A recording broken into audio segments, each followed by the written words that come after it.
अस्सलाम वालेकुम दोस्तों। अज की वीडियो असीं गल करांगे लीफ माइनर के बारे ये असीं गल करांगे कि लीफ माइनर हुंदा की आ, इहदा नुकसान की आ, इनू कदों इहदा हल करना चाहिए और की इहदा हल आ। लीफ माइनर जिहड़ा आ किन्नू दे बाग लई बहुत नुकसानदेह चीज़ आ। खास तौर पर जिहड़े छोटे पौधे 1 साल तो लग के 4 तो 5 साल के पौधे आ, इन्हां वास्ते बहुत खतरनाक जी बीमारी हुंदी है। और बीमारी ये है कि पत्ते जिहड़े आ मुचड़ने शुरू हो जाते हैं अगर इहदा वक्त दे नाल हल ना किया जाए। पत्ते मुचड़ने शुरू हो जाते हैं, पत्तियां दे विच कीड़ा दाखल हो जाता, पत्ते सुकने शुरू हो जाते हैं, जिहड़ा भी नवा पत्ता निकलदा वो खराब हो जाता। जो खराब होएगा पत्ता खुलेगा नहीं तो पौधा सुकण दे चांस जिहड़े वध जाते हैं और कई दफ़ा इदां होंदी है कि पौधा सुक जाता। असीं इहदे हल वास्ते अज स्प्रे कर रहे हैं। अज अगस्त की 5 तरीक आ क्योंकि जिहड़े नवे पौधे आ हुणे फोट शुरू कर दी है इन्होंने। यह तुहानूं नज़र आ रहा जिन्हां बंदियां ने हल नहीं किया इहदा कि देखो किस तरह पत्ते मुचड़ गए आ। फिर यह विच मजीद तुहानूं असीं दिखा रहे हैं कि इहदे विच जिहड़ा कीड़ा दाखल होया है वो की करदा है।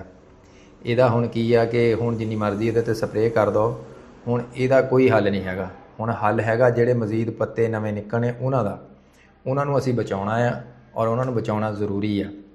उन्होंने बचावांगे हुण किस तरह, असीं अज जिहड़ी स्प्रे कर रहे हैं वो कर रहे हैं रेडिएंट और 20 लीटर की टैंकी दे विच असीं पा रहे हैं 12 तो 15 ml स्प्रे और असीं कल्ली रेडिएंट ही पा रहे हैं।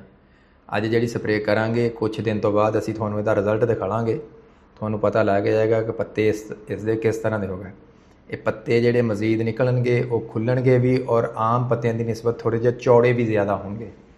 ਉਹਦਾ फिर फायदा की होएगा कि पौधा जिहड़ा वा जितनियां भी शाखां कड्डूगा, जितने पत्ते कड्डूगा वो सारियां शाखां टहनियां ਉਹਦੀਆਂ ਜਿਹੜੀਆਂ ਵਾ खुल जाणगियां, बड़ियां होणगियां। ਜਦੋਂ पौधे की जिसामत बड़ी होएगी, पौधा बड़ा होएगा तो आने वाले वक्त दे विच फल चक्कण दे विच वो आम पौधे की निस्बत ज़्यादा फल चकेगा, जिहदा कि ਜ਼ਿਮੀਂਦਾਰਾਂ ਨੂੰ फायदा होऊगा। ਹੁਣ ਤੁਹਾਨੂੰ ਦਿਖਾਉਂਦੇ ਆ स्प्रे ਪੈਂਦੀ ਕਰਦੇ सारा कुछ दिखाਉਂਦੇ ਆ। आजो साडे नाल जुड़े रहो, वीडियो ना पूरी देखिया करो ताकि ਤੁਹਾਨੂੰ ना असल मसले का भी पता लगे और मसले के हल का भी पता लगे। तो यह हुण तुसीं देख लो भी स्प्रे हो रही है। तो इस तरह तुसीं स्प्रे करनी है, कोशिश करनी है स्प्रे जिहड़ी खास करके बाग नूं कोई भी कने ना शाम के टाइम करनी है, ना कि तुसीं दोपहर नूं स्प्रे करो। दोपहर वाली दा असर जिहड़ा वो घट ही हुंदा धुप्प की वजह नाल, लेकिन बेहतर इहदा रिजल्ट लैण वास्ते इहनूं शाम नूं ही करनी चाहिए है। दोस्तों अगर तुहानूं साडी यह वीडियो पसंद आई होवे, इहनूं लाइक करो, इहनूं शेयर करो अपने दोस्तों दे नाल ताकि वीडियो देख के तो फ़ायदा हासिल करन। तो साडे चैनल नूं सबसक्राइब कर लो ताकि जिहड़ी भी नवी वीडियो आवे वो वक्त दे नाल तुहानूं उहदा पता लग जाए ताकि उहनूं देख के तुसीं उहदे तों फ़ायदा हासिल कर सको। तो मिलते हैं हुण अगली वीडियो दे विच।